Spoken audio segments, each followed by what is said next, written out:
Dan Allah wa iyyakum ajma'in. Hari ini hari terakhir pekan pertama Rajab 1444 Hijriah. Insya Allah kita semua telah mafhum, telah faham bahwa Rajab merupakan salah satu dari bulan-bulan yang oleh Allah diistimewakan. Salah satu dari bulan-bulan yang oleh Allah diistimewakan. Sejak awal Allah ciptakan langit bumi. Di At-Taubah ayat 36,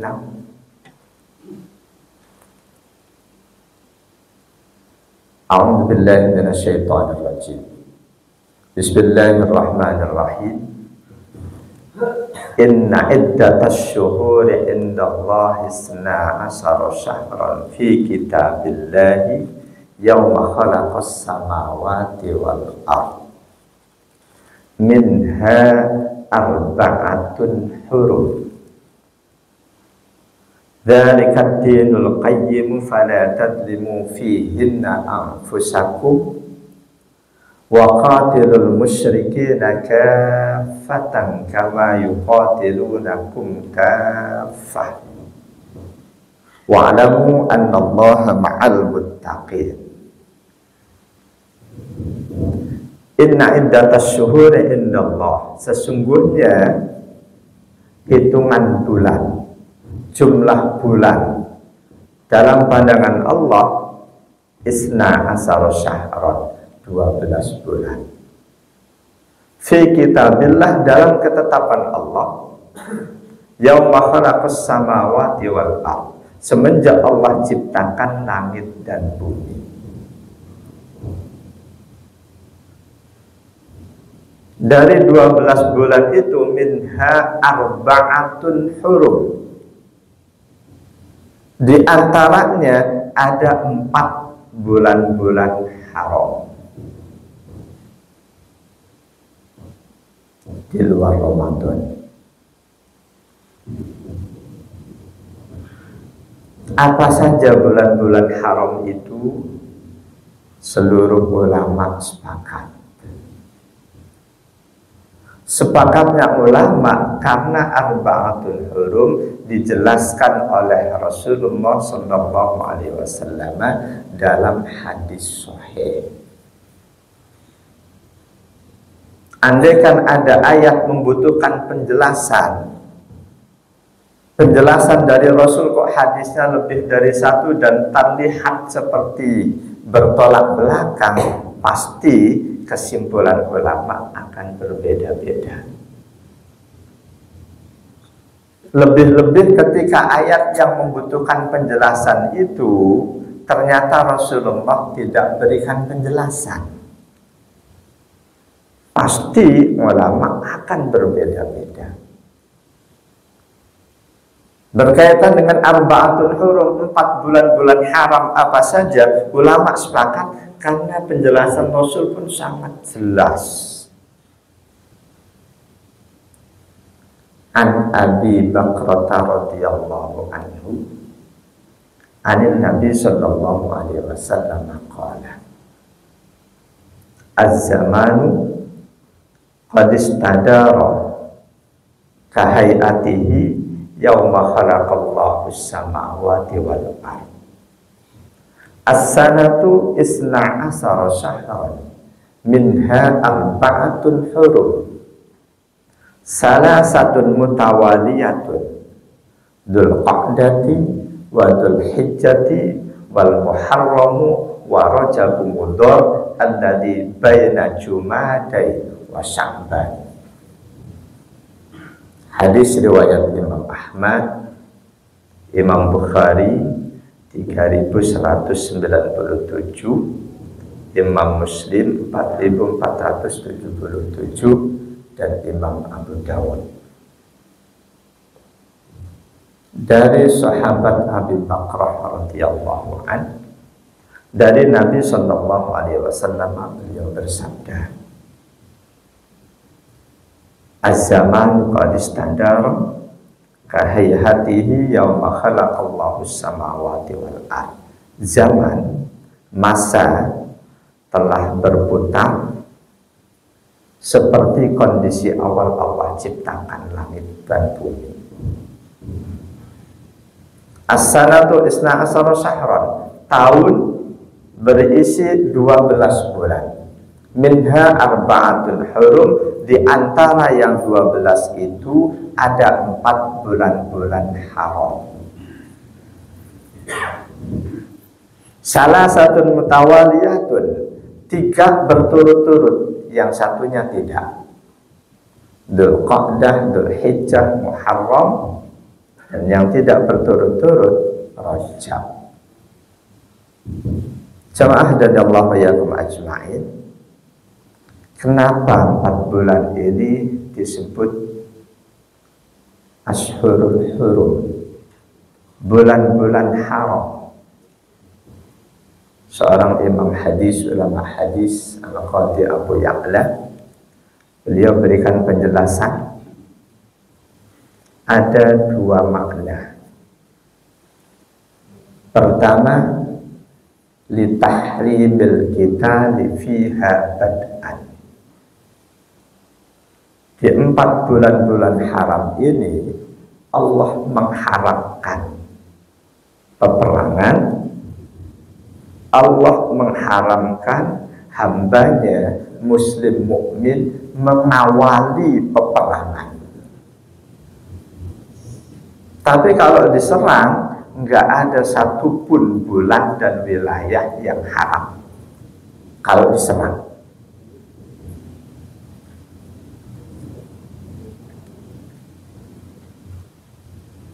Jadi di 4 bulan haram ini Muslim haram mengawali peperangan. Dan ternyata keyakinan serupa itu sudah dipegang oleh masyarakat jahiliyah. Sebelum Islam datang, masyarakat jahiliyah, kabilah-kabilah yang ada di Arab, itu sudah meyakini haramnya berperang di bulan-bulan haram. Bedanya, bulan haram pada masa jahiliyah bisa digeser-geser sesuai selera mereka. Dengan At-Taubah 36, dalam Islam bulan haram tidak pernah bisa digeser-geser. Allah Rasulullah sudah tetapkan Dzulqa'dah, Dzulhijjah, Muharram, Rajab. Makna kedua disebut Ashhurul Hurum, masih dari Al-Qadhi Abu Ya'la, lita'dim intihakil hurumati, lita'dim intihakil maharimi fiha asaddu min ta'dimihi fi ghairiha. Karena perbuatan-perbuatan haram di bulan-bulan haram ini resikonya lebih agung, lebih besar. Melakukan perbuatan-perbuatan haram, maksiat di bulan-bulan haram ini resikonya akan lebih dilipat gandakan. Wa kadzalika ta'dimut ta'ati fiha.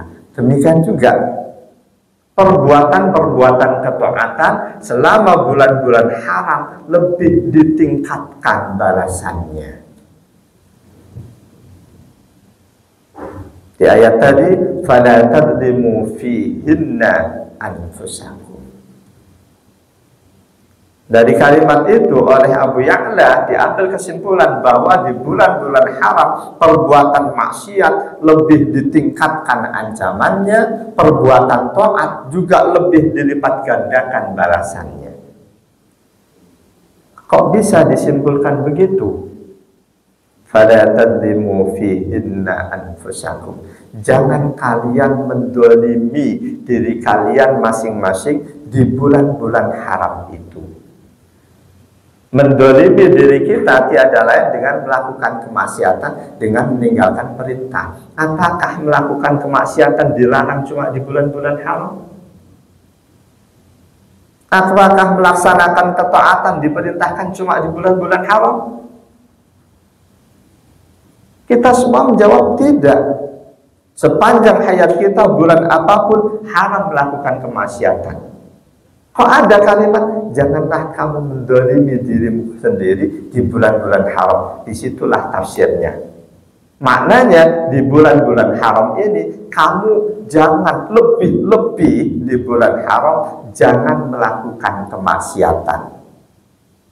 Lebih-lebih di bulan-bulan haram, tingkatkan ketaatan. Jemaah dan Allah iyyakum ajma'in. Jadi 4 bulan haram plus Ramadan ini bulan yang sangat dimuliakan oleh Allah. Ditandai diantaranya dengan Allah mengharamkan peperangan, mengawali peperangan di bulan-bulan haram.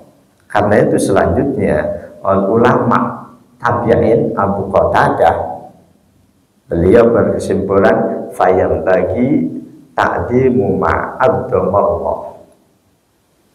Seyogianya, sebaiknya setiap muslim mukmin mengagungkan semua yang diagungkan oleh Allah. Kalau melalui At-Taubah 36 Allah mengagungkan bulan-bulan haram, maka sebaiknya setiap muslim mukmin pun mengagungkan bulan-bulan haram itu. Mengagungkan bulan-bulan haram tiada lain dengan lebih meningkatkan diri dalam melaksanakan ketaatan, lebih meningkatkan diri dalam mengendalikan hawa nafsu, jangan sampai mengerjakan kemaksiatan. Jamaah dan Allah wa iyyakum ajma'in. Yang jadi masalah, begitu Rajab datang, banyak majelis-majelis ilmu yang satu menegaskan ibadah khusus bulan Rajab, puasa bulan Rajab bid'ah, haram. Pernah dengar? Di sisi yang lain, puasa bulan Rajab boleh, bahkan sunnah.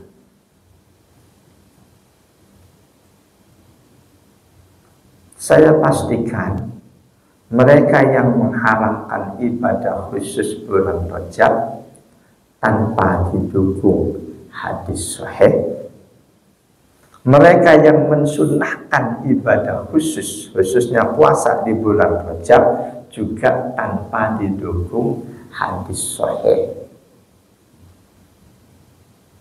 Kalau toh yang mengharamkan menggunakan tambahan karena nggak ada satupun hadis yang menyebutkan Rasul puasa Rajab, menggunakan tambahan itu, karena itu apapun yang tidak dilakukan Rasul haram untuk dilakukan, ini bisa dibantah.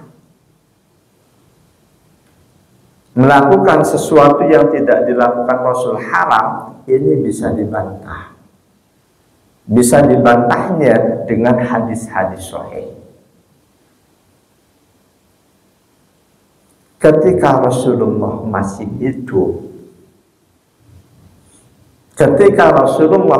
hidup, melakukan sesuatu yang tidak dicontohkan, harusnya itu lebih tidak boleh.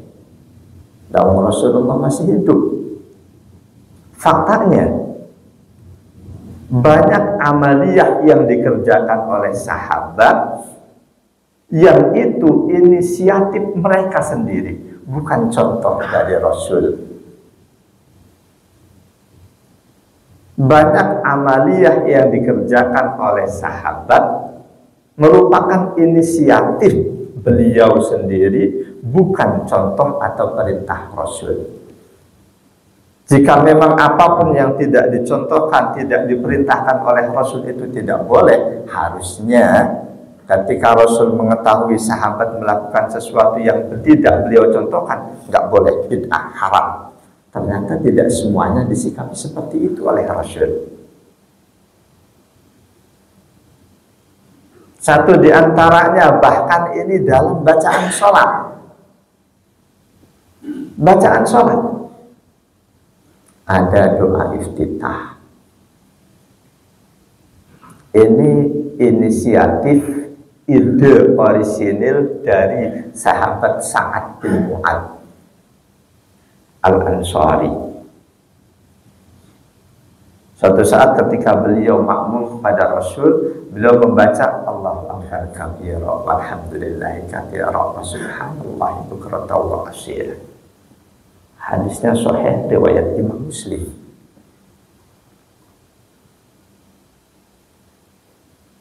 Selesai sholat, Rasul tanya, siapa yang tadi baca kalimat ini. Rasul tanya sekali, nggak ada yang jawab, dua kali nggak ada yang jawab, tiga kali, baru sang sahabat menjawab, aku ya Rasul, aku nggak punya maksud apapun kecuali kebaikan. Jawaban Nabi, baru saja Allah perlihatkan kepadaku pintu-pintu langit dibuka karena bacaanmu itu. Rasul nggak bilang itu bid'ah, aku nggak contohkan, enggak.